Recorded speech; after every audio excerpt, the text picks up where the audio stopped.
2025 থেকে 2027 ICC test চ্যাম্পিয়নশিপের বর্তমান চক্রের শেষ পর্যন্ত বাংলাদেশ টেস্ট দলের অধিনায়কের দায়িত্বে থাকবেন নাজমুল হোসেন শান্ত।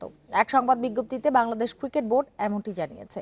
2023 সালে প্রথমবারের মতো টেস্ট দলের অধিনায়কত্ব পান শান্ত।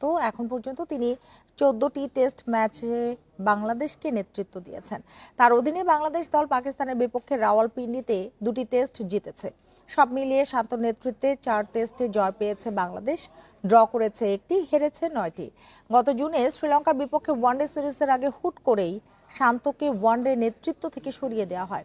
এ ঘটনার রেশ ধরে টেস্ট অধিনায়কত্ব ছাড়ার ঘোষণা দিয়েছিলেন শান্ত, যদিও বিসিবির চেষ্টায় আবারও টেস্টের নেতৃত্ব দিতে রাজি হলেন তিনি।